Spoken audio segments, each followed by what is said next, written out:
Our Father. Hallowed.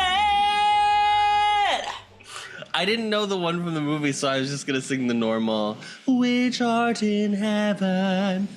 Welcome back to another Showgays episode. We're back. We're back. Huge for the culture. Welcome back, Hallowed. The culture has been clamoring. Truly. Poor Lucas has been lost in the ether. With Yeah, Lucas did send us to get one of my mailbags out of the way, sent us an email where he just said he was tapping on the glass, wondering when we were going to return, which I thought was a pretty good reference. Adam, that's an Evan Hansen reference. Yeah, I got it. Thank you. I am your host, Adam. This is my co-host, Molly. Say hi, Molly. Hi, I'm Molly. And this is the court jester, RJ, here for some fun. If it pleases you, my lord and lady. Okay, great. Welcome back. It's so thrilling to be back. So thrilling. It's so hot in our apartment, but we're going to ignore it. It's going to be fine. How hot is it in San Diego? The thing in San Diego is that it's all about the UV index. So it's only like 65, which sounds like not that high. But if the UV index is like 9, then it's actually very hot because of the sun. So that's something I had to learn when I moved here, was checking the UV index. Yeah, it's kind of like humidity in our apartment right now, so that's fine. 82 is a lot, I feel. Yeah. Well, any news? Any news, Molly? Anything to share? Anyone got No, nothing is different about my Nothing's life different about since your the life. last time that we recorded. Anything new in your life, RJ? No, nothing has changed. Oh, Adam and I are doing the Great Migration. Oh, we're moving back to Rogers Back to Rogers Park, Molly. Ropo, where it all began. We're back, baby. I was joking about there not being anything different, and I like that you guys just decided to let me go with it. Well, I didn't know if you wanted to share. Oh, I do want to share. It is your choice. It is my choice. And I stand with women. Thank you. Finally, we have it on record. I'm having a baby, everyone. Woo! Our little baby, dear Evan. Yes, dear Evan. I'm actually just gonna name her Dear, and then Evan will be the middle name. I'm having a baby girl. She's due at the beginning of August, and as of recording, I just started my 3rd trimester, and I thought, what better way to spend my 3rd trimester than putting some episodes in the bank for Showgays? So can I ask, this is my favorite aspect, and I don't know if you are, but are you having any weird cravings? Food cravings. No, it's been pretty boring. I'm so sorry. That's not been really one. But I also didn't get the weird smell thing, and I'm glad to have avoided that. Yeah, well, the COVID probably knocked that out of you. Yeah, nobody can smell anymore. It's fine. So it's okay. Well, that's good, I guess. I kind of wanted to hear about a pickle sandwich or something. Or like, pickle inside a crushed bag of hot Cheetos. You know what I mean? Stuff like that. I really haven't had any, like, this is a food that I don't usually like. I had a little bit in the 1st trimester. Sometimes I would be like, I want Chipotle and I want it right now. But that's like already a thing that I like eating. It wasn't that's just you wanting Chipotle. Yeah, that is me wanting Chipotle and being more demanding about it. But I've never put pickles and ice cream or something. Wow. My sister Diana, when she had her second, she didn't have weird cravings, but she craved like potatoes all the time. Any form of potato. Any potato. Chips, fries, mashed, whatever, it didn't matter. And now my niece Gianna cannot stand potatoes. So I don't know if it's like she used it all up. Yeah. Ew. I've heard of the opposite. I've heard of kids ending up liking a thing that you ate a lot when you were pregnant. And that like they start to develop taste buds so they can like taste the things that you're eating. How big is it right now? Yes. Is it the size of it? Is it a kumquat? Oh, is it a spaghetti squash? I know they've got an app for that, so. Yeah. I've got a pregnancy app. A coconut. She's the size of a coconut. Wow. Yeah. Now, the problem with all the food metaphors is that I'm like, I've seen coconuts of a lot of different sizes. Varying sizes, yeah. But I think she's like approximately 2.2 pounds, I think is the current estimate. So picture a 2.2 pound coconut. And then it's not shaped like a coconut Just to clarify either. where you stand on the issue, she's a baby now or she's not a baby yet? Where do you stand on this, Molly? Oh my God. Jesus Christ. Well, this is very exciting. We're very happy for you. And that really means... Adam Adam also gets to take the time I get off. another break after you have a baby, just like I had when Miranda had hers for group chat. So It's so great that you get all the this paternity leave. Yes, the Adam needs all that child bonding time. I do. It's true. Mm-hmm. Well, Molly, in addition to being pregnant, you're also our you're Postmaster General. The Postmaster General of the podcast, Thank you, Stephen Molly DeJoy.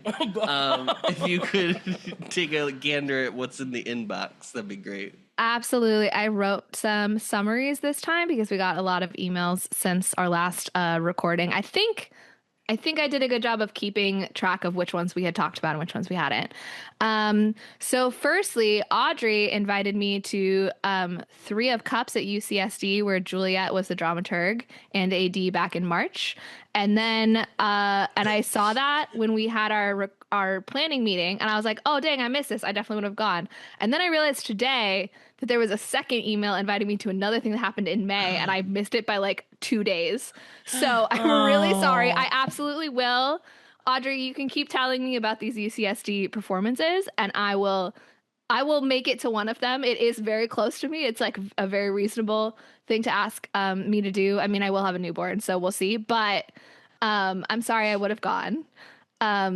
There was also a request in that email for Adam to update the SHOWGAYS order episode letterbox list. Apparently, it says that Christmas on the Square was our last. Oh my God. I forgot I had made one. Yeah, I can do that. So while you're on paternity leave, if you could maybe get that in there too. Can you write that on the pad, please? No, the pad. The notepad. And then there was a recommendation. I tried to kind of keep some of the recommendations secret because we did go through the recommendations when we were planning this mini season. But I think we didn't talk about this one, which is a movie called Blue Moon, which is, I think, not a musical, but it's about Lauren's heart sulking at Sardi's while Richard Rodgers is celebrating the opening of Oklahoma. So it's very on topic, even though it's not. So if we ever have a... like we do Summer Stock Pro Shot, maybe we'll have a... It's Ethan Hawke plays Loren's heart. Oh, okay. And he was nominated for an Academy Award for it. He did not win, but he was nominated for it. It came out last year. Yeah. So it just came out. I didn't realize it was so new. Mm-hmm. I am on the SHOWGAYS list, and the last movie was Christmas on the Square. I mean, it's still the best movie we've ever covered, so maybe that's why it needs to stay there. But ends it right there. Yeah. And then Auburn sent in some suggestions, and we're going to do at least one of those suggestions in this upcoming season.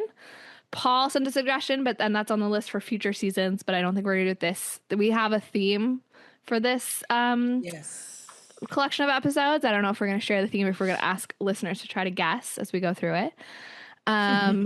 Guessing is crazy. Aurora is a listener from South Africa and suggested this movie that we're covering today. Thank you, Aurora. Yay, Aurora. Thank you, Aurora. Aurora also had some great thoughts on a couple of movies that I'm going to share the summary versions of. You will sound less astute because I'm summarizing your thoughts, but I knew there was a lot of emails to get through. So agreed with not enough danger. It felt too PG. Like maybe they were too worried if it was too dark, it wouldn't get that PG rating. Also, which movie are you talking about? This is for for Wicked Part 2. I did not say that. Part two. And that Aurora said that her favorite part of the stage musical is No Good Deed because of the frenetic energy, and that the cutaways really undercut that. And I liked this. I love this prompt of if you could only make one change to fix the most things. She suggested keep No Place Like Home, but put it after the For Good scene. and make it a song about Elfie's internal conflict about whether to follow Fiero's plan to go to Oz after all of this. And Aurora said it would make it kind of like a theme about home being just where you belong and where you're loved, and that it would kind of connect it more to Wizard of Oz, like thematically, rather than just like, oh, we use the line that isn't from the movie that you remember. But also maybe that's too saccharine. So Aurora's like, maybe that would work, maybe that not. I think you can't be too saccharine and Wicked is my feel on it. Thoughts, Adam? Sure. Oh, Okay. yeah. No, I was going to say, I think probably, I can't tell where they mean the song After For Good. My guess is because they're so worried about the big reveal that she didn't end up dying from the water. That they wouldn't want to give that away. There. I think I think it would ruin that reveal. Who cares? Yeah. I like that. I liked if you would make it like, if you would make No Place Like Home, like Home in The Wiz, where the movie just ends with the song on the big note and then the movie's over. That'd be great. Yeah. Maybe it could be playing over the shot of them walking into the desert, and you would adjust the lyrics to be like about that theme more so, because hey, it's a new song, they can do whatever they want with it. Yep. Aurora also shared her thoughts on Amelia Perez, and I want to note here that Aurora shared that she is a queer transgender woman and a registered counselor. So I think that other than if we had someone who was a transgender woman who used to be a drug kingpin, this is probably the person on earth that has the best possible insight into this movie. It's a small collection of people, but yeah. Yeah. And Aurora says she hates it. So I think that's all you need to know. She said she thinks the message of the movie was that there are always consequences to your actions and you can't escape those consequences, but this is not the story to pick to convey that theme, which I think is a really good insight. And also because I had said on the episode, I was like, why is this doctor talking her out of it? Doesn't he like do gender affirming surgery all day? That apparently there are, unfortunately, a lot of doctors who claim to be experts in gender affirming care who are actually transphobic conversion practitioners. And it's kind of like those like fake family planning clinics that really just exist to try to talk you out of abortions. Which Aurora has faced both like in her own experience and like counseling her own and counseling clients too that are like going through that process. She liked the you smell like dad moment as like a touching moment in the story, but in reality, when you go through transition, your hormones change. And so most people, and then also like, you're probably going to change what kind of body care products you're using, all that kind of stuff. So it was actually like Stupid. Not a very authentic choice of like the thing to have it be what reminds him of dad. On Om Shanti Om, Aurora recommended Devdas because that scene where we were trying to figure out why he calls his mother overdramatic is a reference to her performance in that film. We did look into Devdas for a Bollywood pick this year. We ended up going with a different Bollywood movie this year, but we have it on the list for the future. And my confusion with changing his last name. Apparently, Hindi cinema was historically dominated by a few specific families. So it would be like the Barrymores or whatever. Okay. And then it's also a caste indicator, your last name. And apparently the name he has in the movie is associated with like a merchant caste in North India. So it wouldn't be someone you would expect to see in a movie necessarily. And so then even though like officially you can't discriminate against people based on caste, it's still like fairly easy in India to kind of like discern someone's caste and background from their last name. Aurora also recommended Rhinestone from 1984. We've got that on a potential future seasons list. And then last and not least, Rachel from Northern Ireland wrote in with a suggestion that we will be taking later this season. Ooh. And Rachel, if you're still listening, please send me some historical context about Northern Ireland, because I feel like I talk a big game about knowing Irish history, but it's very complicated. And so if there's anything for us to know in order to watch the film that you recommended, help us out. Give us some information. And then I loved that Rachel also shared that 1980s BBC adaptation of The Lion, the Witch, and the Wardrobe that I referenced is apparently not even well known over in the UK. So shout out to the Mr. Movies in St. Paul, Minnesota for having that VHS tape and getting me and my siblings into that movie. That's so funny because I think I saw that same adaptation when I was like a kid in the 90s. You remember on it? TV Yeah. or just like Not on TV. I think they showed it at like church, like during Sunday school or something like that one time. Oh, okay. I mean, that is part of it. Is it has the Christian theme. So if you grew up in like a Christian Yeah, C.S. community, Lewis was no stranger to Christianity, honey. he was a big fan of Catholicism. I did mention this to my sister since reading the email, and she was saying like we should ask Rachel how old she is because it's possible that this is a 90s kids experience of this movie. But if Rachel grew up when the new movies came out, then obviously I We're would not I would keeping that expect it to have been anymore, yeah. superseded by the newer films. Yeah. Great. Well, thank you for all that, Molly. Great job on Actually having read the emails this time. having read the emails this time. When Not good timing on reading the emails that are invitations to live performances that are happening, but I'm going to try to improve on that front. Well, you wouldn't be the United States Postal Service if there weren't some packages missed in transit. Exactly, so that's fine. exactly. Yeah. it's the authentic experience. All right. This week we watched Sarafina! Exclamation point. And I am going to summarize it Wow. in a minute or less, allegedly. And my time starts now. Set during South African apartheid, Sarafina is the story of a young girl named Sarafina in school while there is an ongoing student rebellion against the attempted transition of the government for schooling to move to the Afrikaans language, or as Desmond Tutu put it, the language of the oppressor. She reveres Nelson Mandela, currently serving a life sentence, and hopes for his freedom in return, constantly internally monologuing to him.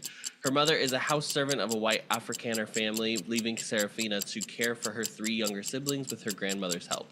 At school, her favorite teacher, Mary Masumbuka, instills in her students a sense of pride in the black people of South Africa and, more importantly, their history. After Mary is taken by the police and a substitute teacher is thrown out of the classroom, the school erupts into violence, with 5 students being shot on campus by police. This sets off a series of horrific images that were apartheid realities, including retaliatory violence, with 1 black constable being set ablaze, with further physical and psychological torture, finally culminating in Sarafina having a conversation with her mother where she seems to apologize for her misdeeds and lack of understanding. We'll talk about this later. In the end, the play that Sarafina had been planning and hoping for at the beginning of the film ends up being performed amidst the rubble of the school, with her portraying Nelson Mandela promising a future of freedom. A little past a minute. Yeah, but there is some historical context we needed to get in there. Yes. I have a question because I'm assuming like you guys watched the movie and then I tried to look up some of this historical context. Is the thing about changing the language of the schooling, is it in the movie? If it is, I missed it. It is not in the movie. No. Okay. But that is so I was looking at Letterboxd reviews too of the movie, and there were a couple that were like, this is not for Western audiences who don't have an introductory understanding. This is not your introductory understanding of this event. It's just like a historical fiction set around this. Yeah. But it's not like trying to hold your hand and guide you through like what apartheid is and all that stuff. Yeah. So, but yes, it is historically the precedent of why the student revolution started, and which was called the Soweto Uprising. Was started in 1976, and it was because of the implementation of I think I'm saying it too Midwestern. I think it's Afrikaans. Yeah, Afrikaans as the language of instruction in schools. So that's the historical precedent for how this movie is set. Great. So I don't want to summarize the history. I can just tell you that in 1976, the uprising started. In the original, there's like 2 parts of the uprising. It was like 1976 and then 1986 it happened again.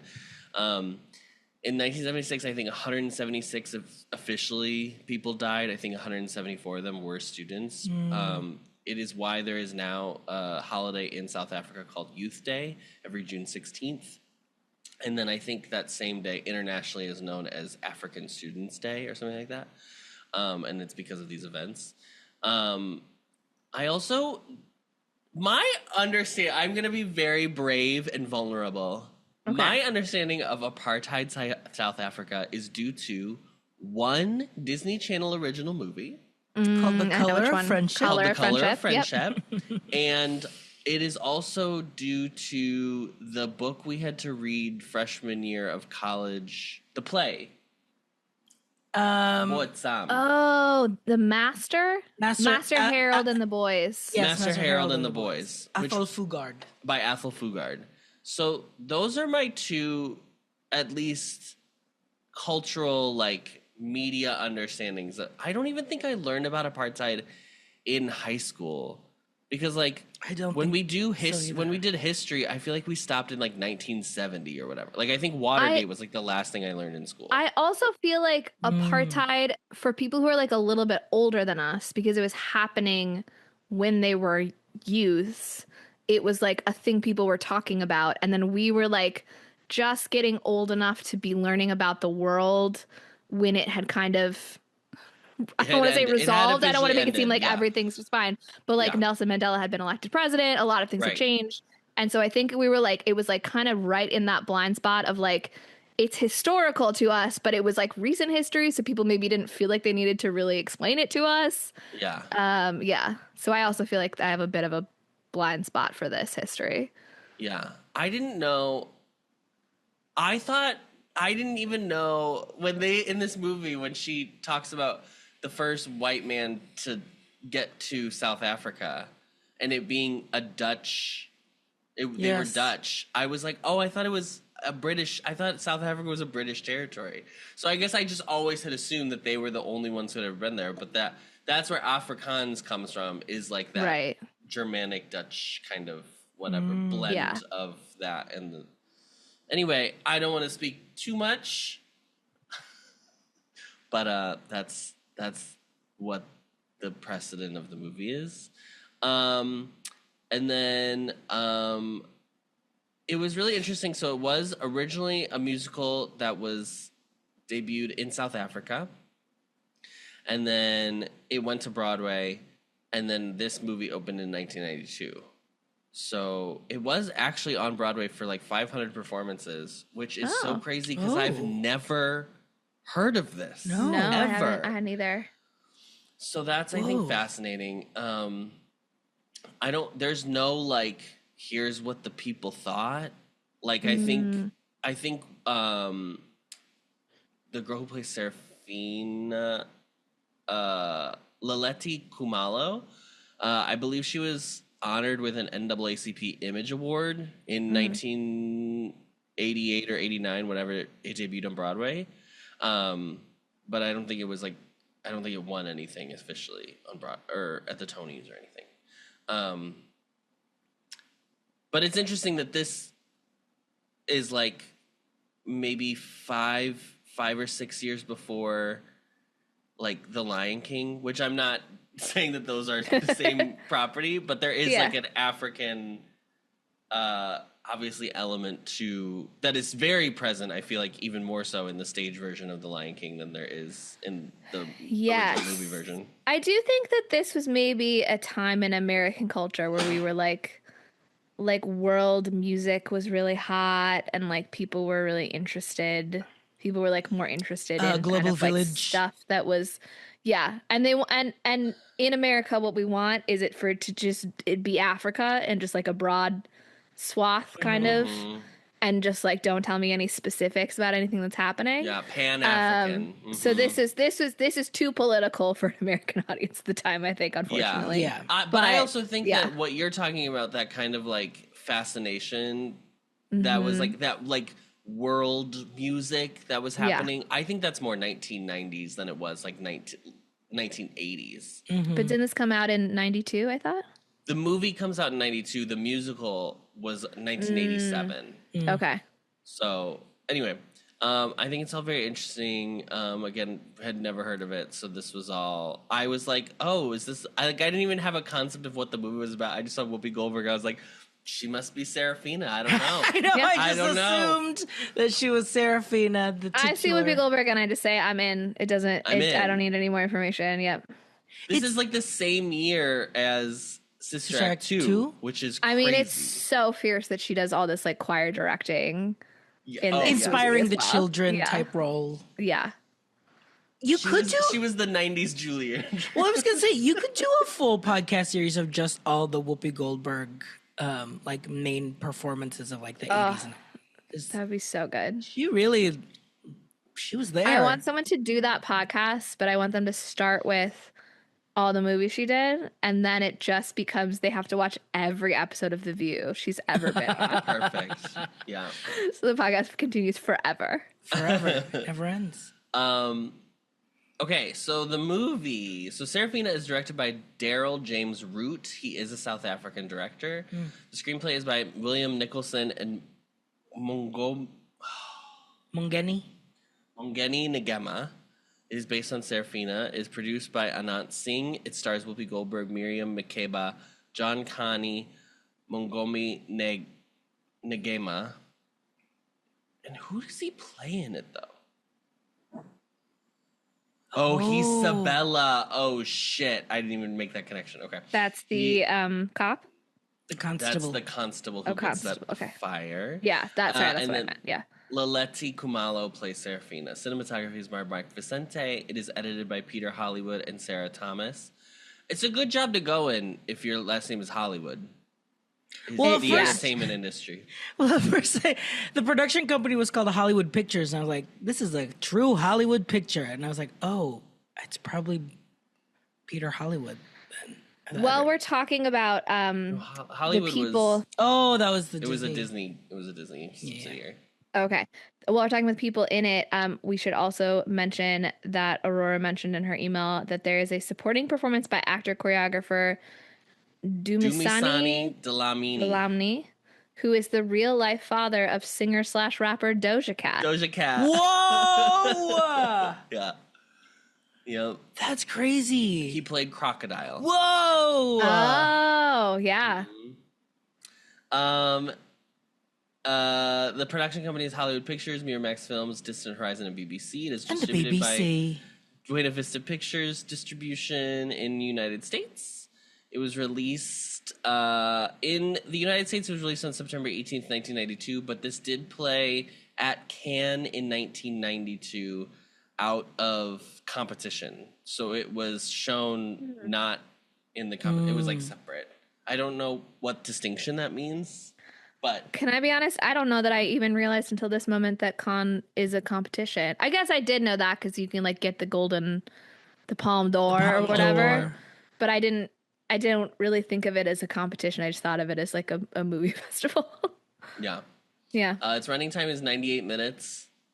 Big good, thumbs up big here. Big ups to SHOWGAYS. And its box office was 8.6 million across South Africa and the U.S. I think it was like 7 million in the U.S.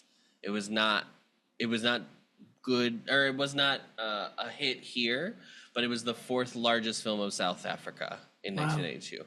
Okay. And it's still like, I was seeing a lot of Letterboxd comments where it's like, this is what I watch every youth day, every year. Oh yeah. Watch.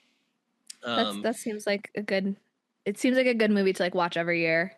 Whoopi Goldberg later said in an interview with Trevor Noah that when this movie was released was the LA riots. Oh wow. The Rodney King riots. So she says her thesis, I guess, is that due to that was why it had low performance. Probably, maybe, I don't know. Yeah, hard to say. It's so weird because I was only just born, so I can't speak to anything about that time. Most of my knowledge about the Rodney King riots is from the Ryan Murphy show about the O.J. Simpson trial, and then the characters discussing the Rodney King riots in retrospect in that show, which is probably the most accurate way that you could learn about it. Oh, through Ryan Murphy, absolutely. Yeah, just like how I learned South African apartheid through The Color of Friendship. Right, exactly. Great. I'm going to read... Oh, let's just get into it. Let's get into it. I'm going to read to you a portion of this Wikipedia summary of the plot, and I'm going to tell you... I'm going to ask you if you know what the fuck it's talking about. Okay. Was this in the movie that we watched? After the failed insurrection, which is what the movie keeps referring to, or this article keeps referring to as like all of the events that happen. Yeah. A prison warden reveals to Sarafina that the police killed Mary on the spot to keep her quiet and will do the same for her the next time she doesn't follow the authorized syllabus. With approval of the warden, a series of physical and psychological torture on Sarafina and other rebels ultimately commences to try and force them into loving state president of South Africa, Nico Diedrichs, in exchange for their release from prison under summary execution as traitors to the government if they don't change their rebellious ways. For the final phase of her torture, Sarafina, who was electrocuted in the previous phase, is subjected to face her worst fear, rats. The other prisoners who narrate their experiences of torture are forced to watch as Sarafina is locked in a large cage filled with rats, with prison guards hoping the rats will feed on Sarafina's flesh for her part in the insurrection. This didn't happen. This makes Sarafina so terrified that she begs the guards to feed her classmates to the rats and not her, causing the guards to release Sarafina from prison immediately after hearing her beg for mercy under a non-disclosure agreement that her school never existed in the first place since the carpet bombing of Soweto. What? Wait. Okay, wait, hold on. Because on the thing here, this says there was a director's cut. Did you read that? Yes. But it was not in the director's cut? So I looked for the director's cut, and the only thing I saw was like an extra scene in the... Oh, it's a mom scene with her mom. Yes. A scene with Sarafina and her mom, which includes a number with her. Right. Rats? Rats? There so were no then I rats. was like, is this the the stage musical? But then the Wikipedia page for the stage musical doesn't have a full summary like this. Yeah. It just says like it's about the student rebellion, blah blah blah. Yeah. So I have no idea. I almost feel like somebody watched this movie and then they like fell asleep, and during their nap there was a rat scene, and they're just like convinced that that was really part of the movie, and that then they just decided to update Wikipedia with that information. Yeah, I don't know what it does feel like a dream. Yeah, you fell asleep during the movie situation. So I watched the scene again. But while RJ was in the shower earlier, I rewatched the scene in the prison. Mm-hmm. Yeah, and then into the scene with her mom. Just to like make sure I had the whole thing. And I was like, maybe she says it in the scene with her mom and I didn't get like she explains it. No, there's like there's no reference to rats. There's no even like imagery to rats. We don't even know that that's a fear she has. Yeah. There's also like I don't feel like there's a sense that they think Sarafina is like the leader of this uprising. Yeah. Where like they would single her out of like, we're gonna put you in the cage with the rats to like teach everybody else a lesson. Like she's just like one of many students that are there. It seemed like for her specifically, the interrogation was about the Mary, the teacher's like other person that may be in like a bigger Joe, because they asked his name, and like maybe more about her connection to that. Yeah. Anyway, it was really weird. That's crazy. Okay. And this is why they say you can't trust these fucking Wikipedia pages. Yeah, we read Wikipedia to tell us about the real Soweto uprising? Yeah, we did. Yeah, we did, but but no one's going in the Soweto uprising and saying there was a rabid fear of there's a lot of rats going on during this. The other thing I do find very interesting is, so this musical, when it debuts on Broadway, is 1987. When this movie comes out, it's 1992. So between the musical and the movie, Nelson Mandela had been released from prison in 1990, which is a title card at the end of the movie. And then 2 years after this movie comes out, he becomes president of South Africa. That's so crazy how quickly Which is even crazier because in 1994, I didn't... Again, being vulnerable. American. No. They didn't even have a full democracy until 1994.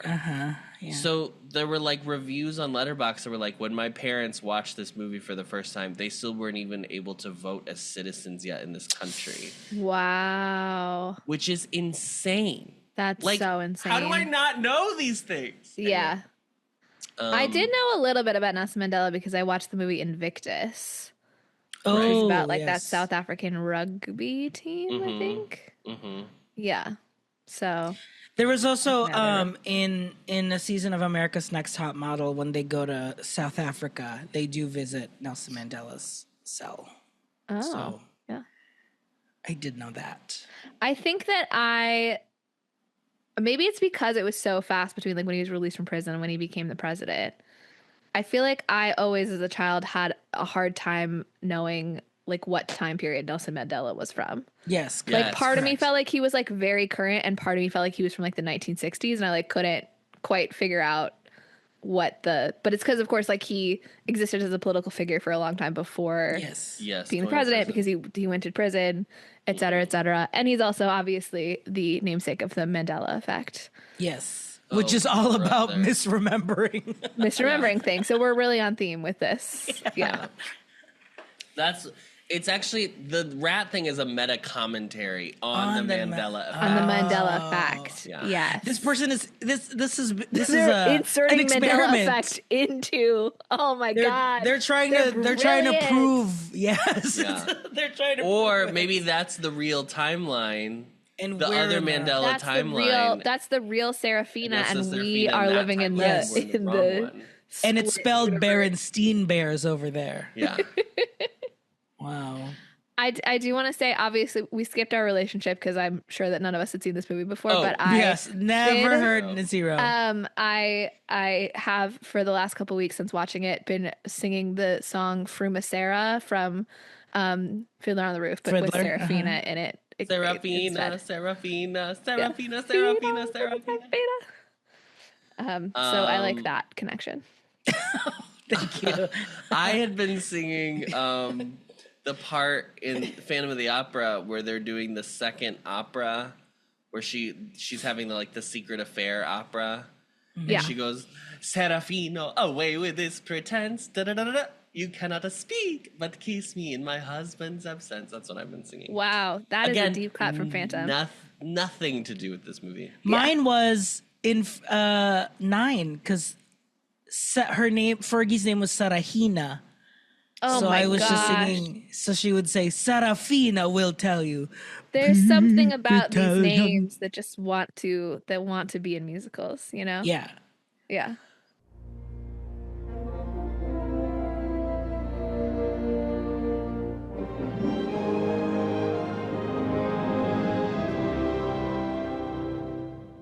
Okay, let's actually talk about it now. RJ, I'm going to turn to you first.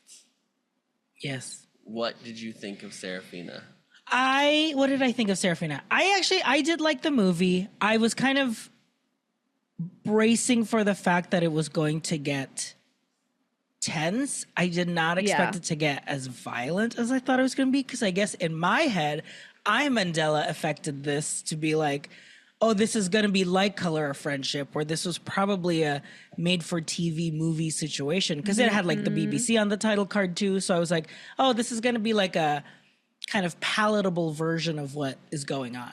I think that that's also like probably our American bias of like, oh, this is a political movie, but it's about kids. So it's going to be like a kid-friendly version of teaching you about the politics. Yes. And that is not what this is about. Yes. Plus musical. So I was like, okay, like this is going to be focusing more on like the resilience of kids. Come to find out that it was a specific kind of school uprising where children were like murdered and arrested. So yeah, there was a moment where I was just kind of letting it sit and like watch, and I was just watching the scenes of like, there is something about the connection. And I would have eaten this up in college to like write up something about like the musical expression, using the musical medium as a way to like express that liberation and like what, like different connections. Because in my head, I was watching this movie and I was like, I'm seeing all the other kind of uprisings that we've kind of seen this, like Cabaret was the main one, and Les Mis, like seeing like that kind of connection. And in my head was like, is this, I couldn't, help but think about like, being palatable, making it like the music, does it inherently make it more palatable for an audience to understand like truly like horrific things that happened in history? I think this is like a great question, RJ, and this was like kind of something I walked away thinking about as well, because I feel like when we got to the really violent responses from the military towards the students, we kind of lost the musical part for a while. And I couldn't decide if that was, I mean, I'm sure it was intentional to some extent, but like, do I agree with the choice of like, is it necessary that we kind of almost completely lose the musical aspect? We do have some of the like more religious songs kind of in the background, but like, it's not, there aren't numbers, right? Yes. Is that necessary, or is it kind of did we lose an opportunity to like get some of the catharsis that you can get from a musical number in that kind of like third of the film? See, well, it's interesting because I didn't know that it was an original musical too. So like, I'm curious if that original musical were able to use more musical numbers in those parts, or like, because in this adaptation, it's almost like the music becomes that, like we equate the music as like joy for them. So they only want to use it in kind of joyful elements. Scenes. Yeah. So I thought of that too. However, they do the first like violent scene at the school where they like are running away and then the kids get shot. And then immediately right after is the funeral where there is that big, I think my favorite number in the movie. Yes. Right after That's very true. The priest's speech. Yeah. But okay, so you're right. You're right that it's not that it's just it gets violent and then music gets turned off. But there is this like long section to me of like, and then the teacher goes, and then the students revolt, and then there's the shooting, and then they're in prison, where like there's no musical numbers for quite a long time. Yeah. I think really is that there's one number that, so comparing it to Les Mis, I think is interesting because like they're both about ostensibly like war to some degree, revolutions. And Les Mis, obviously a very different source material. It is so melodramatic in format to every kind of degree, and allows the characters. I mean, it's called Les fucking Miserables, the Miserables. The Miserables. Whereas all the music in this, except for the one number in the prison when they're all behind bars, and I don't even think that one is in English. I think that's in like the native. They're like singing. Yeah, they're singing like a hymn or something while they're telling the stories, the anecdotes. They're all so joyous. Like even the one at the funeral, is like upbeat and beautiful, and it veers a little into like, I don't want to say gospel because I think that's a very specific type of like Black American sound, but like it veers into like let's give it to God energy for sure. But it's so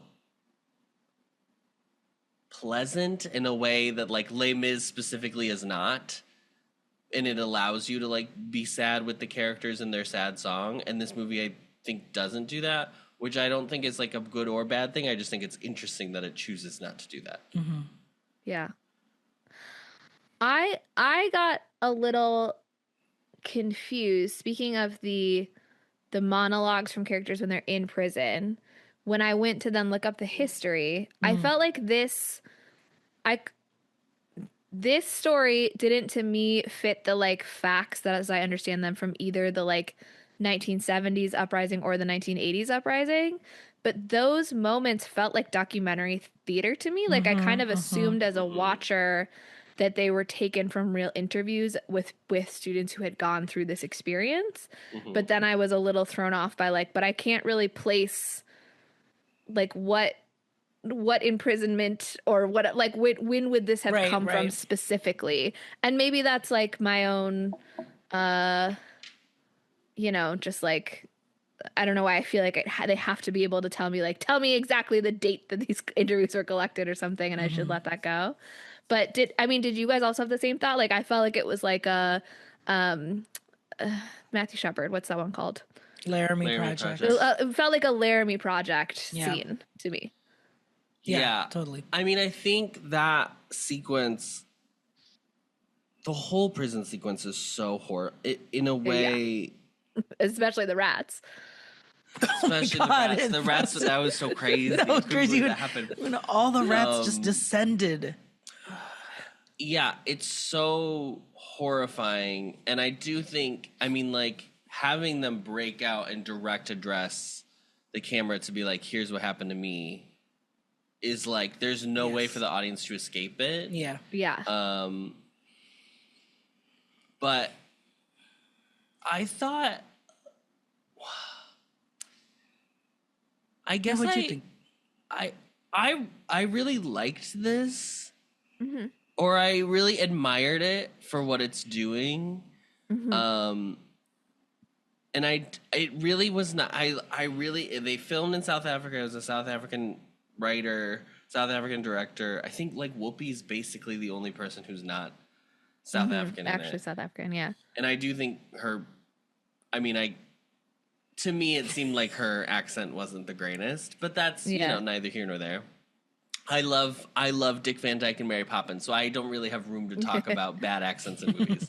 That being said, I did like how it felt like very South African, and I liked that all of the musical numbers were like, then it becomes like, we're not in it.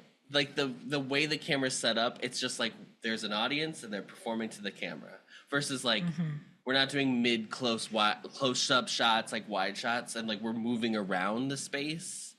I'm thinking of like what Spielberg did with like West Side Story, where it's like there's like playing with the camera motion as part of the dynamism of a movie musical. This kind of just like sets it and then lets it happen. And I did like that. I just thought it was so interesting to watch like something so remote, like the musical is such an American genre that like watching it this far removed, I was like, wow, it really still does work. Yeah. It works everywhere. Yeah. I loved the choreography in this. Was like, totally. This was one of my top, I'm going to say it's probably a top 5 of the movies we've watched in terms of capturing choreography. Because I loved the way that they used the environment around them. Like that kind of opening number where they're like up on the top of the piles of dirt. And then in the schoolyard, they're using the like squareness of the way the students are lined up to then have fun with the way that they're riffing on top of the prayer. And that funeral number, the funeral song, I think is the same song that they sing at the end, right? At the end. Just the energy of that of both of those sequences. I do have a complaint about the fact that it's the same as the one in the funeral, because it felt like at the end I was like, I feel like we're reusing footage from the funeral scene, but these are like pretty different moments in the arc of the characters. I would really like this to feel a little more distinctive from that moment. But I just really liked the way that the camera captured like the energy of the dance sequences. I especially loved Sarafina, like the opening number. But you know me, I love a good like kind of ingenue song moment where it's like, I want to be a star. I really loved the choreo there and the production design. Like they had all of these cameras, like a Lamborghini, like a movie camera, but it was like created with like car parts and like cans. I thought it was so cool.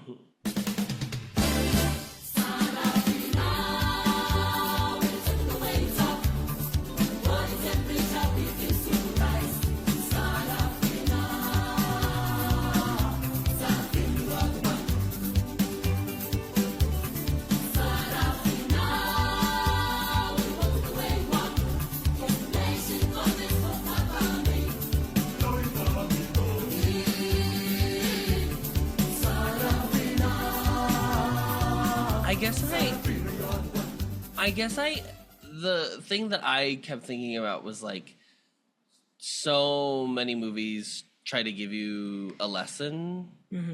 Yeah. And this is where I think the movie doesn't work. And I don't know if this is just the movie. And I don't know if like the musical is different, the stage version. Yeah. What I mean is,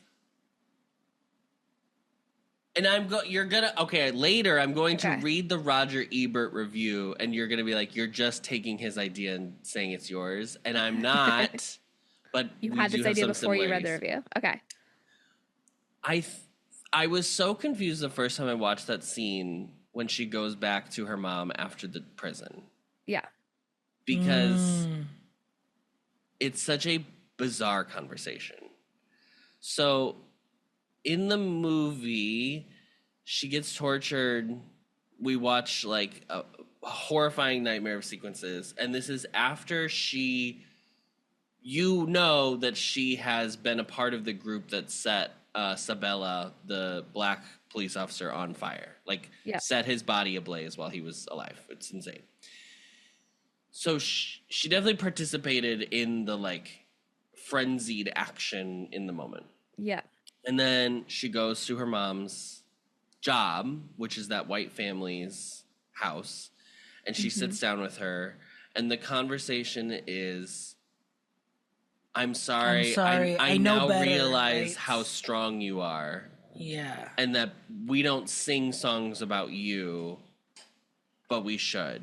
And her mom's like, it's okay. And then the white lady comes in and is like, can you help me with the kids? And then she's like, okay, wait, She's like, I got it. Actually, you know what? I got it. Oh, wait, I'm reading the room. Okay. I'm reading the room. I'll the pick first white person to ever read a room. Thank God.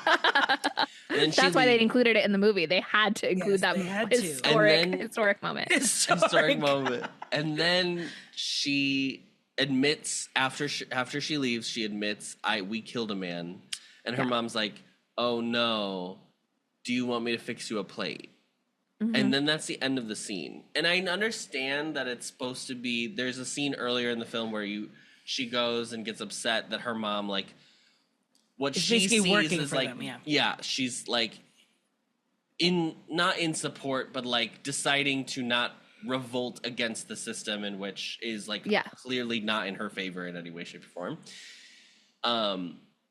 And so it's supposed to be an admission of I didn't see it from your perspective, but I also don't know why that would be the energy. And this movie is coming out at a very specific time in South African history. This movie is being made post Nelson Mandela being freed. We're near apartheid, I think, is officially over, but the Constitution hasn't officially been changed yet.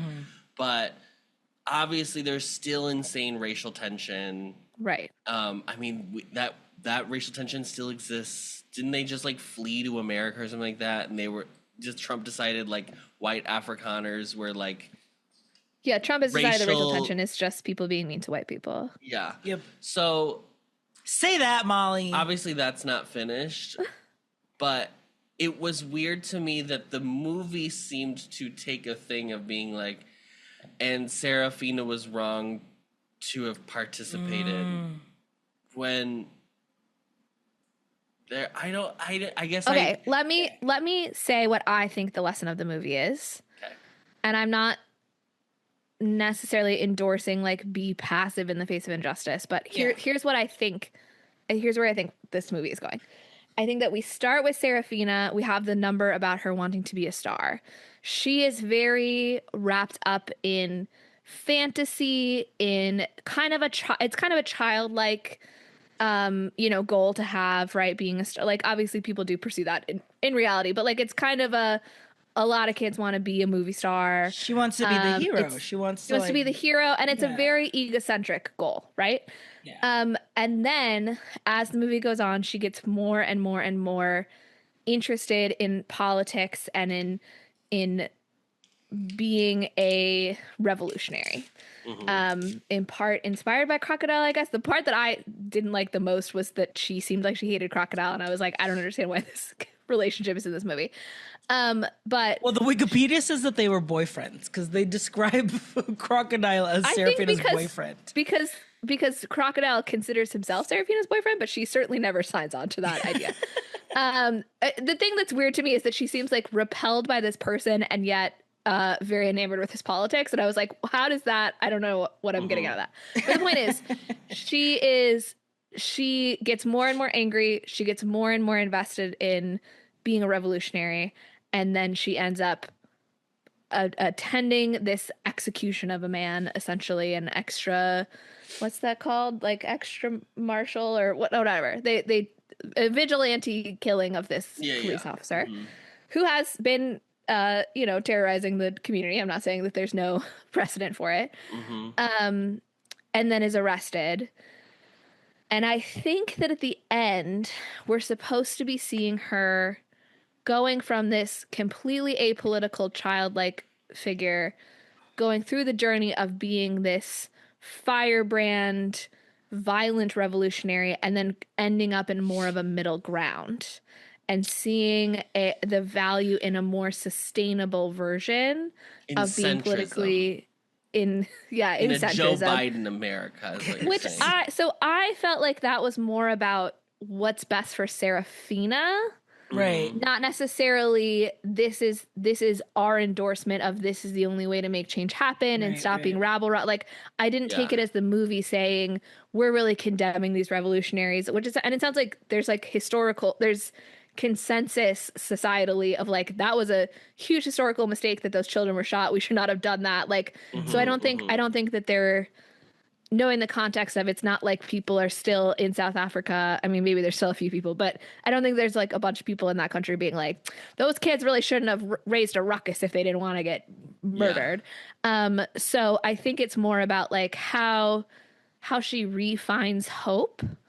Like that's I think why we end on the musical number that we do, is that she's like, okay, I'm going to find a way to like continue to have hope, continue to push back at times, but like do this in a way where I can live the rest of my life and like remain a political agent without it being kind of like all consuming.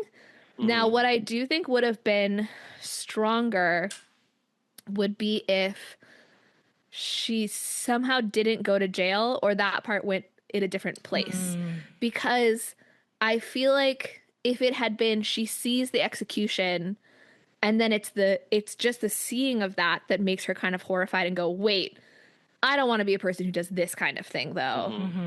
I think it would be a stronger message than for it to be like, and then the state locked her up and they taught her a lesson and she did. Yes. That's the thing I think that makes it weird, is the fact that she goes through this torture and lecturing from the cops to I don't know. I never know in this movie who's cops and who's military. They're like kind of all one thing. I know they were all kind of one. Yeah, it's definitely a militarized police force. It's a militarized militarized police force. So I think that is, to me, that's the part more so that undercut it, was the fact that she had like the correction of the state in between that scene of her seeing the execution and then her going to talk to her mom. Yeah. And I think if we didn't have that, it would feel more authentic. And I think the point of her talking to her mom is that the last time she was there, she was such kind of a brat about her feelings about her mom working for this family. Yeah. She expressed it in like this really immature way. And I was getting pissed at her for like, she was like, oh, look, there's nobody here, so I'm going to like roll on the bed. And I'm like, your mom's the one that has to change those bed sheets, girl. Like, what are you doing? Yeah, you're making it work. Yeah. So I think an apology to her mom of like, actually, I see how you're doing what you have to do, and there's a lot of strength to you, even though you're like in the system, was warranted, but it felt like it came at a weird time in the movie. Yeah. It feels like the apology to the mom felt, if it wasn't in the sequential order that we saw things, like I could see like a Sarafina having that journey with like understanding her mom is doing this for her and for the family. So I could see her being like, yes, I see how you are brave, because you're kind of enduring being reminded of our inequality every day by doing this job, because it's like your way to survive. But because of the sequential order of the movie, it just make it seem like it is a direct, that's the lesson learned, that like the lesson should be, I should just like do the work and like just keep my head down and not make trouble. Yeah, could be an interpretation.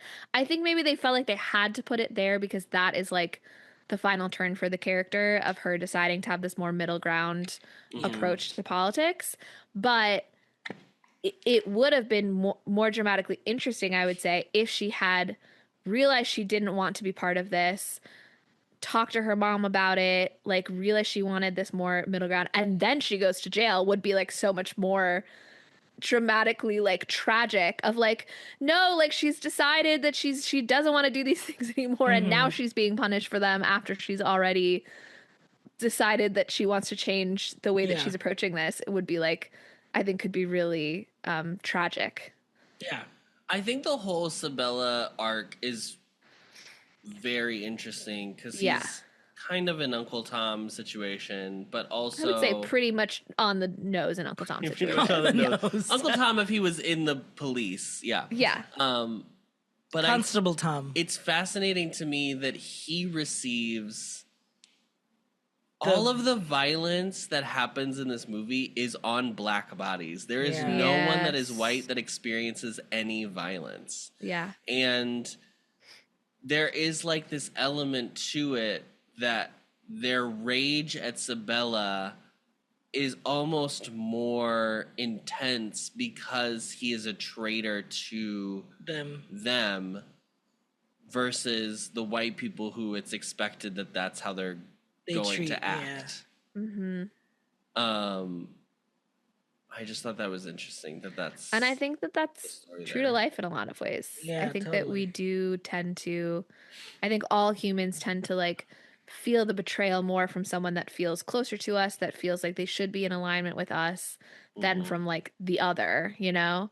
And so I'm not surprised that they have such. And like Sabella like lives in their neighborhood too. Yeah. Right? Like they go to his house and in the neighborhood. Yeah, to be clear, he's like terrible. Like he's preying on this like 15-year-old girl. Yeah. He's like a full adult. Like and he like beats up Crocodile. The audience is very clear that he is not a good guy. I'm not saying that it's like somebody should stand up for Sabella, but I think it's interesting narratively to choose that as the character that receives the biggest brunt of the backlash. Right. And I think also is part of why I buy it as the moment that Sarafina would say like, actually, I don't think this is the way to do it. I don't think this is right, yeah. Because it's also the realization of like, okay, and then we kill Sabella and then like what, they just put another cop there. Like it's also not the most effective way that they could possibly direct this anger and violence. Yeah. Yeah.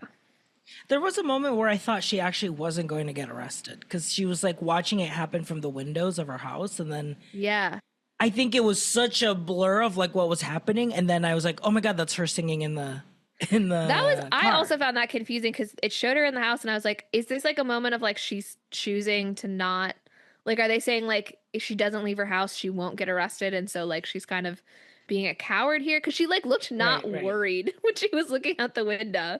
She was like, ooh, that sucks for those guys, but like obviously the cops were also gonna come for her.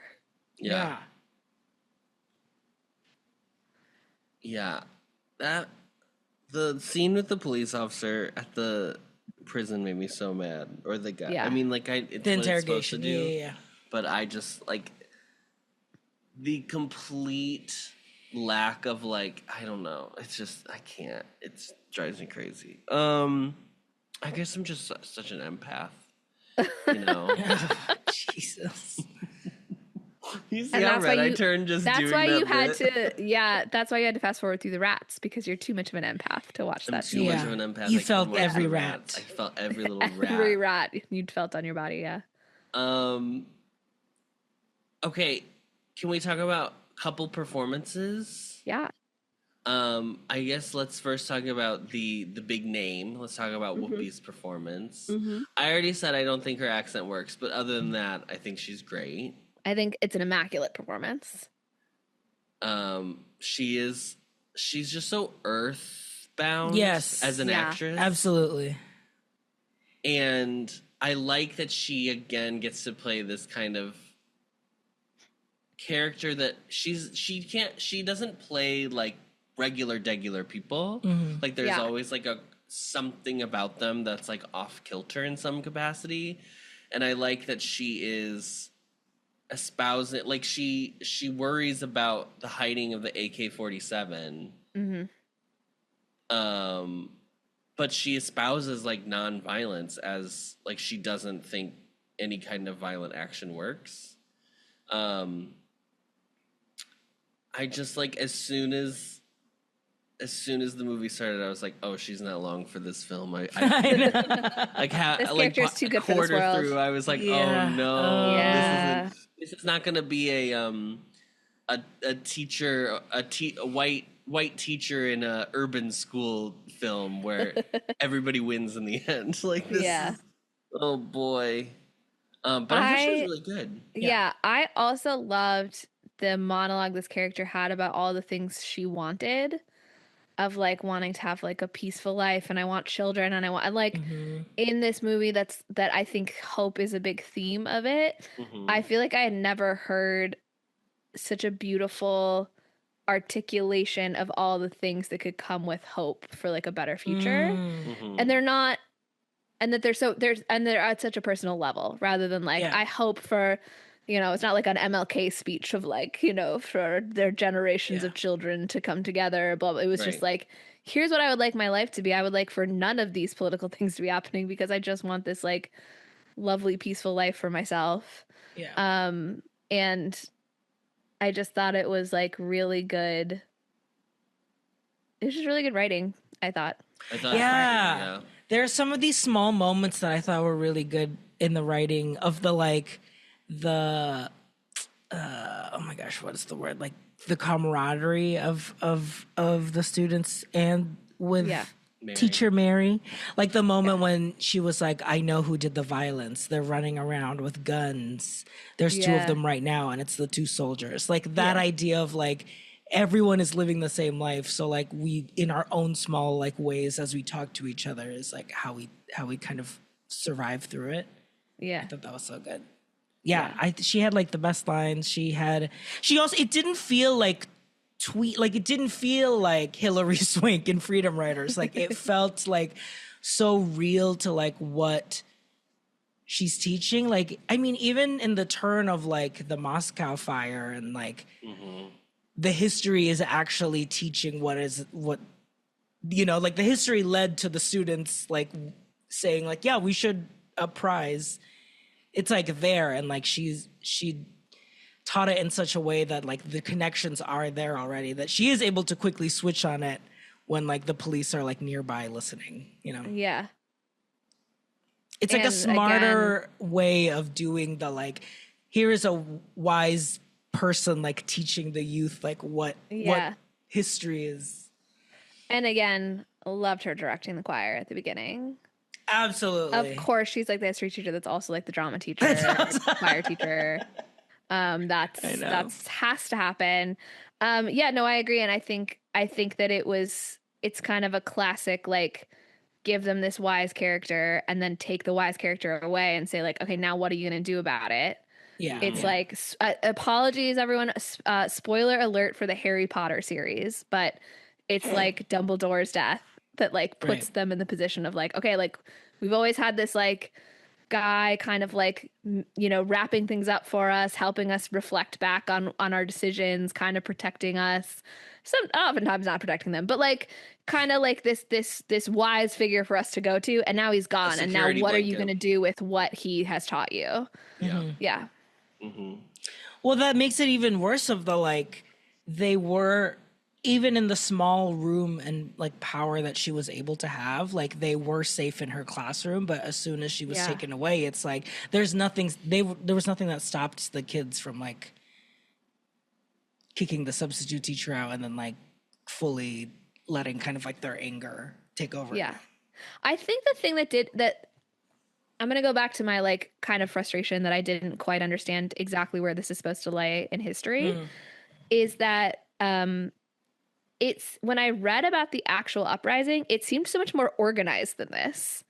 Like it was like a student protest of like multiple schools coming together, and they were doing this like walk to like demonstrate. Like it just seemed like it almost, if it was meant to be about that particular iteration of the uprising, like it sounds like it was so thought out and like and a very impressive thing for basically high school students to do, that I was like, well, this in comparison seems so chaotic that like it seems like it's almost not giving credit to the actual people that experienced it. Yeah, the film starts with a title card saying that since 1976, they had like militarized everything. Like the military had brought in to like maintain a sense of order. So it is like this weird, and I don't know if it's just because like the limited things that I can look up or like whatever have quick access to at the moment it's just about like the beginning of the whole thing. The title card makes it seem like this was just a constant not that all of the violence that happens in the movie was like constantly happening, but the threat of the violence was constantly there through the entirety. So maybe we should understand it more as like they're in this post initial uprising period where there's going to be these little pockets of violence erupting at schools all the time. And this isn't about like one school and one thing that happened. This is about like it's not little for any students to be killed by the military, obviously, but like this kind of thing was happening so much that this is just like a fictional example of that. Yeah, that makes sense. Yeah, because I was even trying to like the movie never says what year specifically it is. Right. It never says like, I think everything is basically made up. Like I think maybe that might work better on stage because it's more of a the sense of remove is already so big versus like this is the big problem we've talked about before, where it's like on screen you're going to literally interpret it as South Africa, which is great because then it gives you the visuals of like we're looking at South Africa, but then it starts to beg answers that the movie itself might not care to answer as to like how specific are we going to get about these things. Right it is it's horrifying. I do think I was just re-looking at the Wikipedia page again. The actress that played Sarafina, I think the beginning, I mean, they obviously go through this crazy journey, but in the beginning of the play or the show, what is this, a movie? It's so dropped in on like, I'm just trying to go to school. That's, you know what I mean? Like it is just like daily life that when it like suddenly turns the corner as like things get more serious, her performance really kind of like, I think really pulls the audience in, like draws us in more, especially too, I think like for us, like who may not have this experience or like learned about this experience, you kind of rely on the main character in order to kind of like walk you through it. And I thought like every kind of swell in like emotion that she had to me felt like, well, yeah, I see why Sarafina would choose this. I thought that she did a really great job, even when with the like big moments where she has to kind of put that aside and just be like joyous in these musical numbers. I thought she was good too. Yeah, I loved her performance. I thought it was like, there's so much life that she like brings to the screen. And I was really impressed by this performance, especially because I didn't fucking know she was going to be the actual lead of the movie. So I was like, oh shit. You were expecting Whoopi to free South Africa. I didn't know what was happening. She's in Invictus. What's she plays Mary in Invictus. Don't remember who that is. I hate that so many like movie lookup things are just like, here's the character's name, and I'm like, that's not what anyone remembers about it. Tell me like she's this guy's girlfriend or like whatever. I don't want women to have their own plot lines in movies. I just want them to be described in relation to men, and then I will remember the main man to Matt Damon. Okay, yeah. Can you in your Wikipedia rabbit hole tell me how old she was when she did this movie? Oh yes. So she was born in 1970, so this movie she's 22. Okay, that makes sense. Because, I was so impressed. But that makes sense that she wasn't actually a teenager when she was doing it. She married the writer, Bongani Ngema, in 92. Yeah. She married so, like, the writer. through probably this process. This is like a Judy Garland meeting Vincent Minnelli situation. Vincent Minnelli for sure. She auditioned in the musical, and then became the lead. Wrote the lead character of Sarafina for her. Wow. Wow. What a love story. They're not together anymore, but yes, for a brief time. He has passed. The writer has passed. Yes. Wait, is that or did they get divorced? They got divorced before. They got divorced before that. I made me think of that Arrested Development joke where he's like, "Yeah, I'll definitely take marriage advice from you, Michael. Your wife is dead." Yeah, I agree. She was like a very good protagonist. I was never like sick of seeing her on screen. I was interested and invested in her character while still like having room for there to be other characters around her. Like she's not the most interesting character in the traditional way of a protagonist of like she's a little bit of a blank slate so we can project more onto her. Yeah. But we see her have this great arc, and she's like a very dynamic performer in the songs. Especially for being her first movie. It's crazy. Wow. That's crazy. She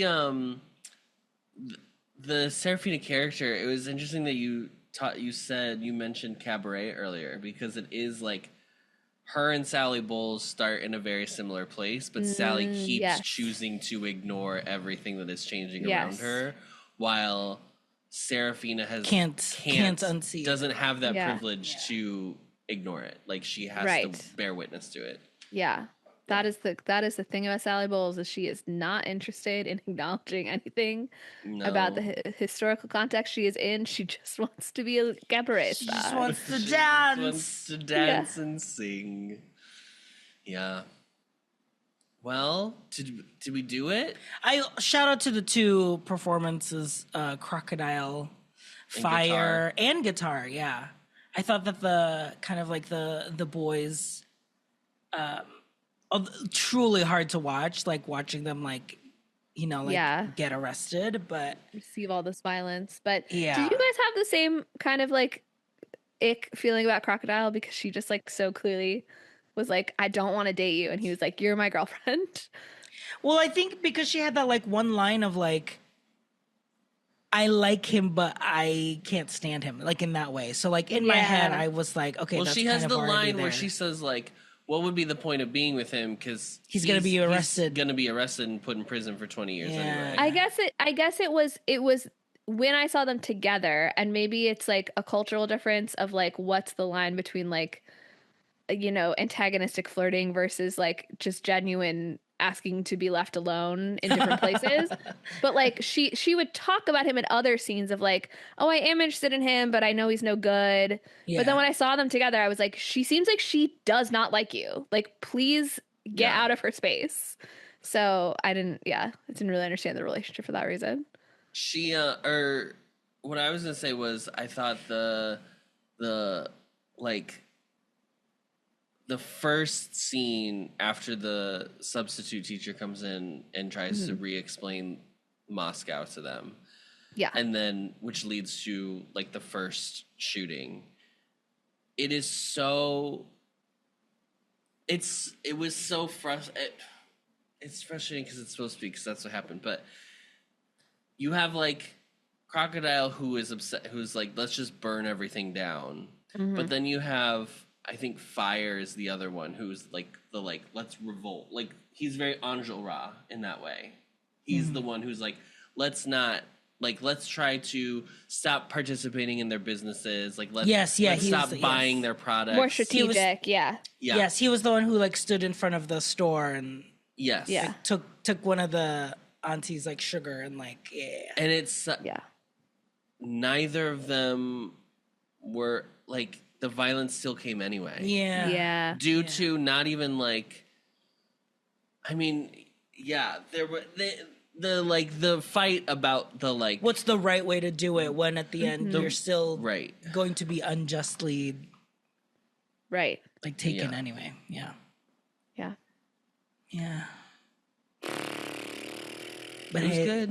Love the song. It was good. Love the songs. If you are a fan of Christian musical mashups, let me recommend this soundtrack. Oh, this is the preeminent This is the not preeminent. This is the Definitive definitive Lord's Lord's Prayer from now on for sure. Yeah. Yeah. This is it. Hallowed. Yeah, it was great. All right, let's move on.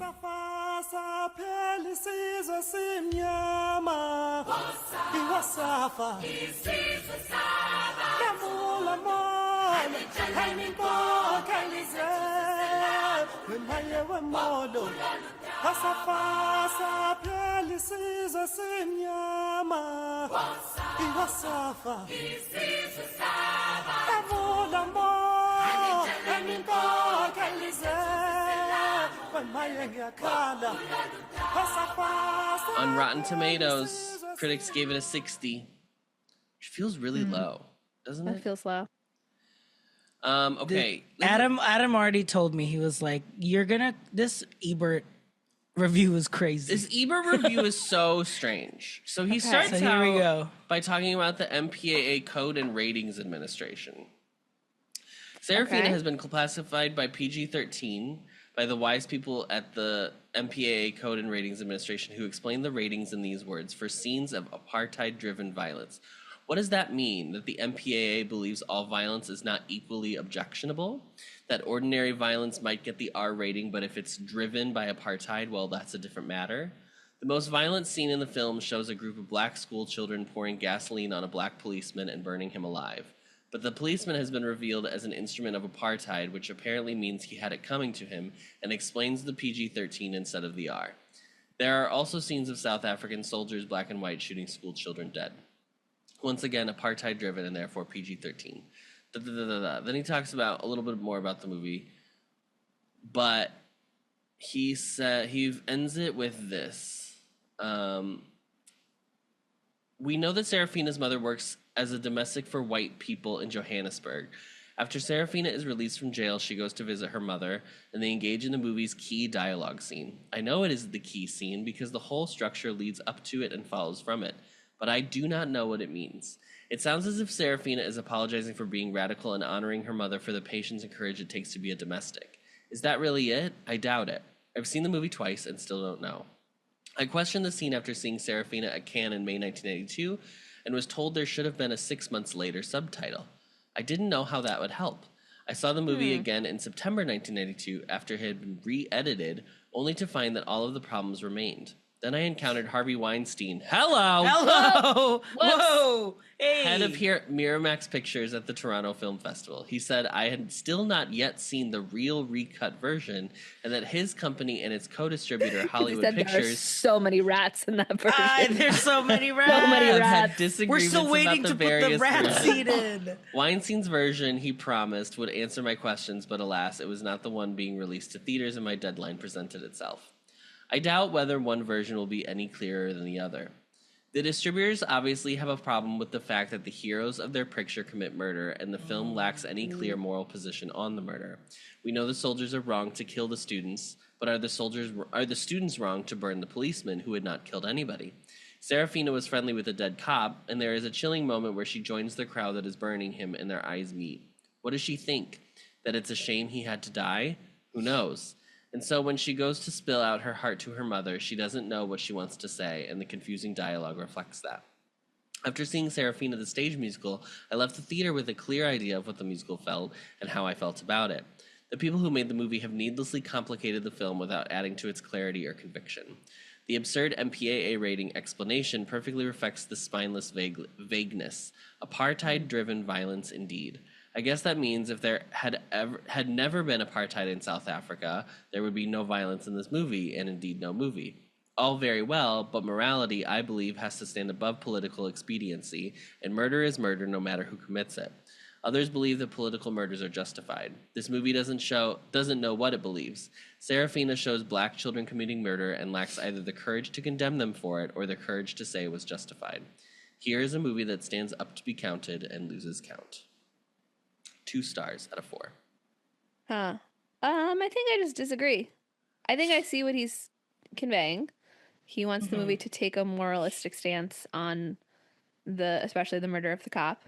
And he feels like the rating is like a reflection of that ambiguity. But I don't agree that the movie should take a stance about it.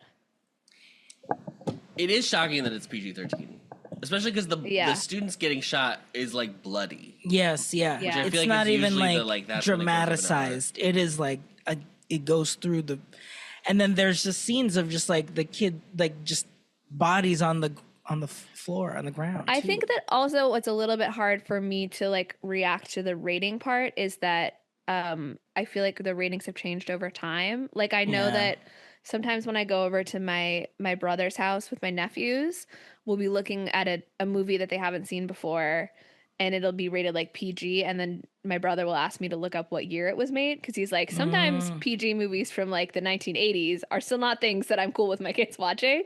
Yeah. So I don't have enough memory of what other PG-13 movies were in 1992 to weigh in on if this movie was like unfairly rated. Yeah, I didn't realize this. According to the MPA, the ratings are made by an independent group of parents. Oh, Which I didn't know that. I knew that. Fascinating. Yeah, I assume quite conservative parents. Because who else? Yeah, it's that thing of like, do you? I don't think super liberal parents are begging to be on a board for censorship. That's right? my Exactly. guess. Yeah.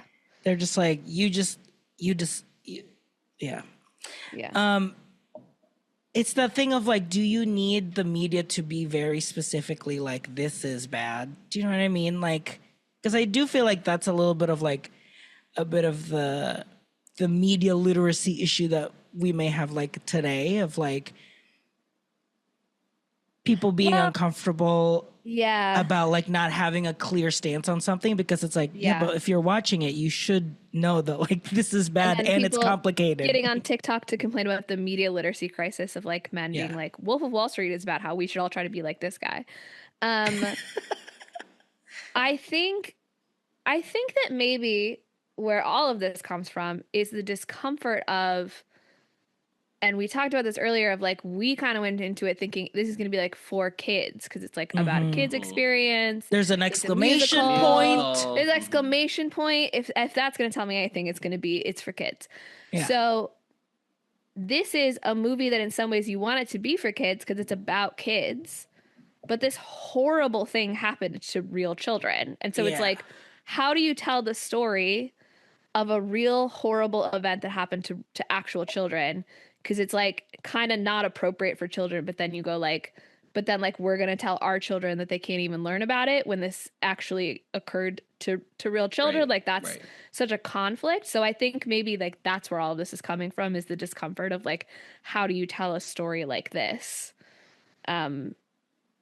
Because the people who it might be most impactful for are too young to know that it happened in a way. Yeah. I think too, it's such a funny, I mean, this review was written in 1992, so it's fascinating for it to exist, because he is hand-wringing so much about this violence on screen. Right. Where I don't think that conversation happens at all anymore. And I think mostly violence in regards to like media is almost always now just about video game violence. And even then I feel like, have we even had that conversation in the last like 5 years? Like, we have so many more problems that we don't care about video games anymore. Yeah. Literally. I think I mean, I guess that we also need to put it in context of like the Rodney King riots, because we know from that Whoopi interview that was around that same time. So maybe part of his discomfort is like, that's like, obviously the Rodney King riots center on video footage of violence happening against a black body, and Roger Ebert is now like watching this movie where there's so much violence against black bodies, and he's maybe kind of having a personal crisis of like, should we have all this media that's like showing all of this potentially? Yeah. Listen, he didn't always get it right. He just was the most famous at doing it. That's all it is. He reviewed a lot of movies. We're not going to agree with all of his ratings. Correct. Yeah. Okay, on Letterboxd, this is 3.6 stars. Again, I have some reviews picked out here. Hotbod Lewis gave it 3.5 stars and said, Whoopi Goldberg keeps an AK-47 stashed behind the stove. That's not a joke. That's just the plot. There's a lot of people saying "fuck white people," which Okay. I understand. Yeah. I get it. Sure. And then there was a lot of June 16th. A lot of June 16th. I'm watching this. Watching Happy this. Youth Day. Happy Youth Day. Mm. And then we have one from Fico Sidi Nana. Gave it 4.5 stars and said, "I know Mandela was just that guy, but Sarafina was talking to him like he was Jesus."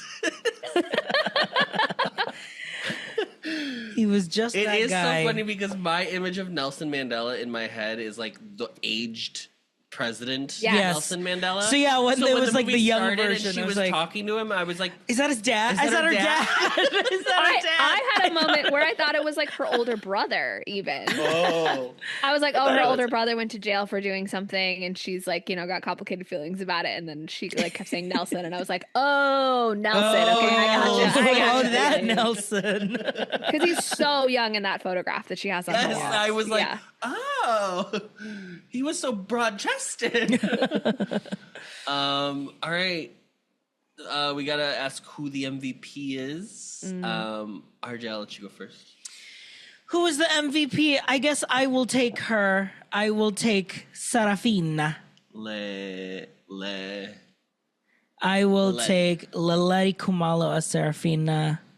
Yes, I felt that she carried the audience and the story to, and even though we weren't sure about, what resolve or what the lesson was she was trying to impart, it still felt like as a character, like we still understood, like as a character, like with everything that she's gone through, like the idea that like she just wanted to kind of like tell her mom that like she too is a hero for, like everyone is doing their part in this. Everyone trying to survive and not give up is its own way trying to be a hero, and like us like being resilient against the injustices. So, and even though like just the order of things didn't kind of like whatever movie wise, her performance like was very true and grounded to like what someone that went through this would have gone through. So loved her. Molly. I'm trying to figure out who the choreographer was. It was Crocodile. But was he the choreographer or what? Because I thought that in Aurora's email she said it was like he was like a contributing choreographer kind of. A performance by actor / choreographer. Or so he could also just be a choreographer. Okay. I guess I'll assume it's Doja Cat's dad. But if not, whoever contributed to he was like the main choreographer. No, it was Doja Cat's dad. No, it wasn't. Again, that is not him. That is the writer. The writer director, isn't it? Or he played Crocodile. No, go.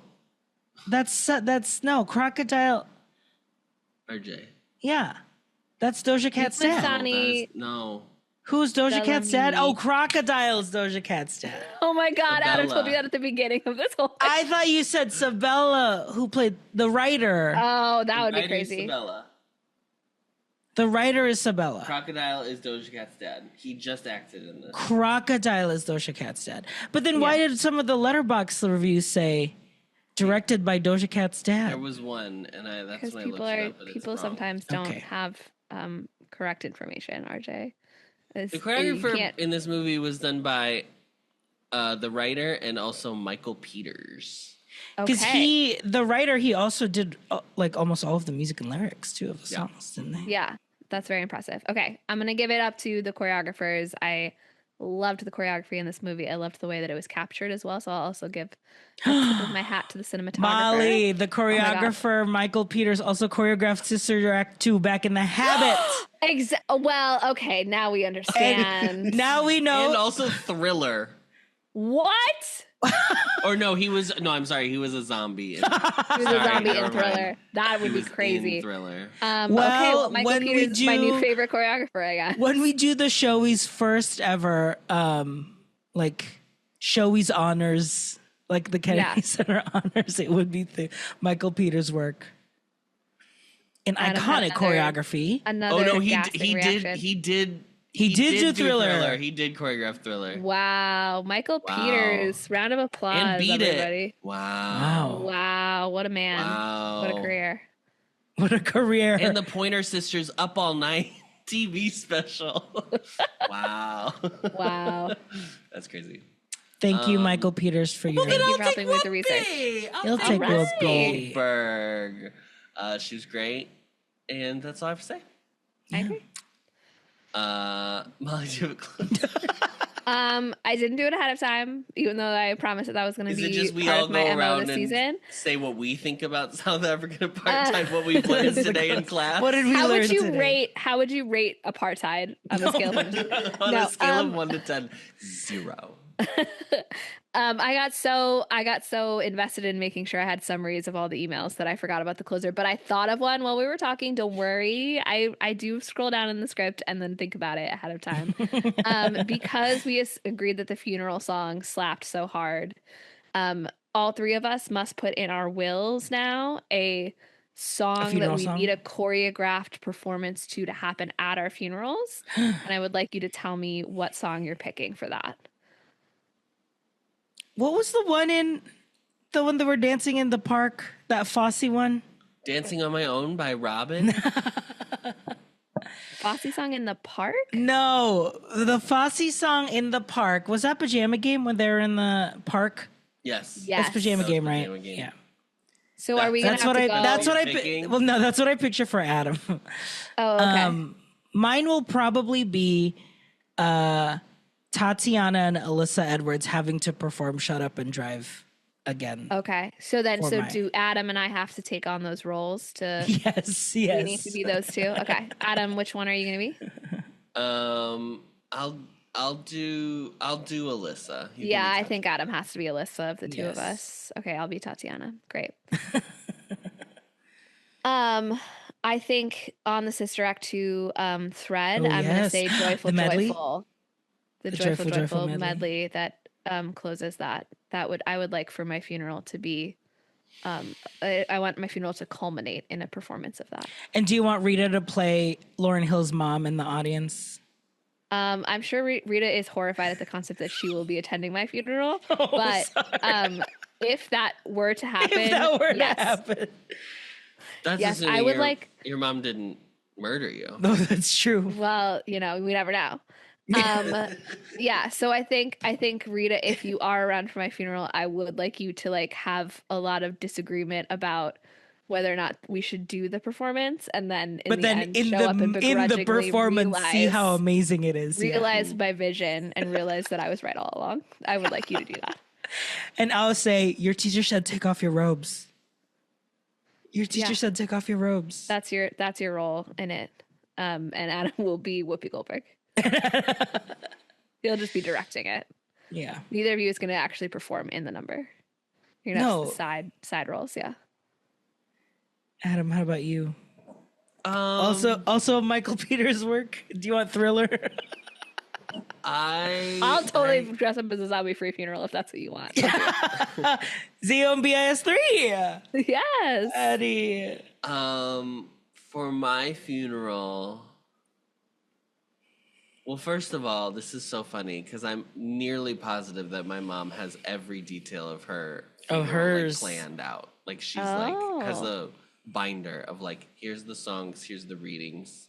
Man, is there a choreographed element that you want us involved in? Okay. I don't think so. I'll do it. I'll do it if she names me in the documents. I'll show up. I guess just Ding Dong the Witch is Dead's probably good. Okay, I like it. Yeah, it's a little on the nose, but it's a little on the nose. But let's give it to the old broad, on her last day. Great. Is the Lollipop League and the the Lollipop Guild and the Lullaby League, is that part of Ding Dong the Witch is Dead?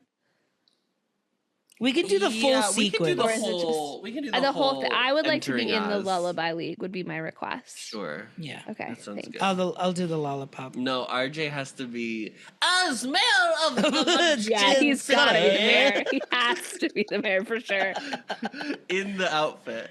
Yeah. And the mustache. Also, as part of this closer, what we really should discuss is which one of us do we think is going to die first. But we really don't have to get into that if you don't want to. I think I'm. Oh no! I think Adam's. I have to be in RJ's. Right, but we've all three of us have given our other two co-hosts a role in our performances. Is the problem. So if we're gonna make this plan, you know, I'm not in yours. You're Whoopi Goldberg in mine. You're Whoopi Goldberg. Oh, am I? I was Yeah. not. I did not hear that. You're Whoopi Goldberg, and RJ has to say, "Your teacher says take off your robes." Yeah. Oh. Or you can be Maggie Smith watching from the crowd. Oh, you know what? Do you know what? Go with God. Here's what I'm gonna request. Actually, RJ, I want you to record "Your teacher says take off your robe," so that I've got that in the bank, regardless. Okay. And then Adam, I want just a cardboard cutout of you dressed as Maggie Smith, so I can just make sure that that's. So then it's like we have a backup plan in case. Yes. Yeah. Just in case I'm the last to go. We need contingency plans. You're the last to go. Yeah. For all of the productions. Yeah. I am a stage manager at heart, so like I need to know what the contingency plans are. You too have a binder, like Nan's mom. I think RJ has to go first because, I mean, we can't replace us in his performance. You two have to be Tatiana and Alyssa Edwards. That's so true. I mean, there's no other option. What if you get the actual Tatiana and Alyssa Edwards to do it though? Now wait a minute. Yeah, I'm not thinking about that. Okay, well, this really dark. This really jumped off the rails, flew right off. Aren't y'all happy we're back? I think taking a dark turn is very appropriate for this movie. That's true. It's true. Yeah. Well, thank you, no Molly. Rats. Thank no you, rats. RJ. No rats. No, thank you to the rats. And we'll see you next time. Goodbye. Goodbye. Thank you for listening to SHOWGAYS, a Cine musical podcast. This episode was edited and mixed by Adam Noecker. This has been an Ampliverse production. You can find the Ampliverse on Instagram, Threads, and YouTube at The Ampliverse. Check out our full roster of shows at theampliverse.com. If you'd like to send us your own takes on the movie we just watched, reach out to us via email, and we might just read it aloud on the show. Our email is showgaysmoviemusical@gmail.com. Don't forget to follow us wherever you get your podcasts, and please rate, review, and subscribe to help others find the show. And now, as always, the show must go on, so stick around to hear what we'll be watching next episode.